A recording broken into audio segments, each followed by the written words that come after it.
The law never required you to come from an ethnic community that pleases those who think that it is on the basis of your ethnicity that people should be given jobs.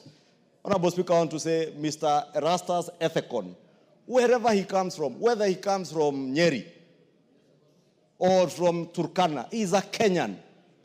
And it was rather unfortunate to hear the former deputy president, the impeached deputy president, and disgraced former deputy president, assert that Mr. Ethekon does not warrant to be nominated for this position on account of the community he comes from. I heard another one, Honorable Speaker, Martha Karua, saying that this Ethekon comes from some bush somewhere. Turkana is not a bush. It is part and parcel of our republic. And we must respect people not on the basis of where they come from, but on the basis of what the content of their heads. And I am sure this lawyer is a better lawyer than Martha Karua. By far, I am certain. He's a much better lawyer. Honorable Speaker, this county of Turkana has produced a very well-schooled individual, Honorable Speaker. And I speak about Ethekon because I heard him being attacked by these disgruntled political faces on account not on his qualifications, not on his ability or capacity to lead this commission, but largely on the basis of where he comes from. And it's rather sad that people who purport to have held national offices can demonize a whole community on the basis, or a person on the basis of the community they comes from. Honorable Speaker, you never win an election based on who is presiding over that election. If you want to win an election, take your agenda to the people of Kenya. Speak to the people of Kenya. You will never win an election based on hatred.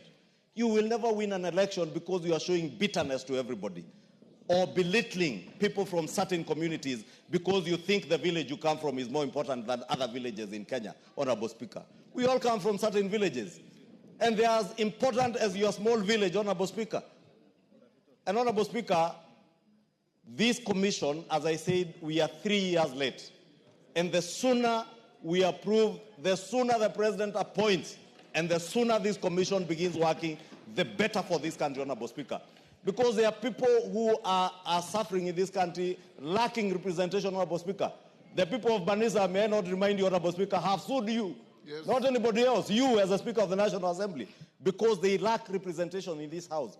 And so are the other constituencies, Honorable Speaker, the people of Magarini, the people now of Kasipul, Kabondo, and many wards across the country where people are lacking representation simply because we do not have an IEBC. In fact, Honorable Speaker, any leader, whether in this House or outside there, who is not in support of this motion and the establishment of a new IEBC is an enemy to this republic, is an enemy to the people of Kenya. That is someone who does not wish this country well.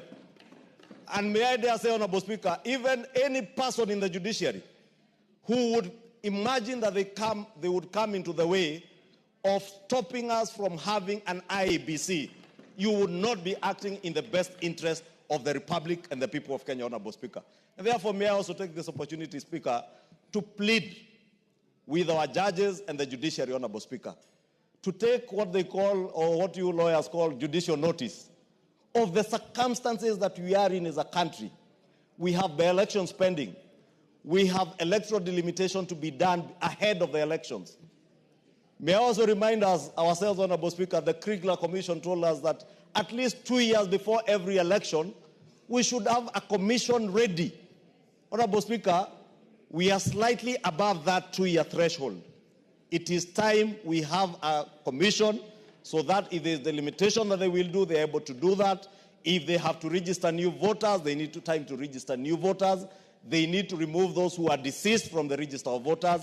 And they need to clean up the register of voters in good time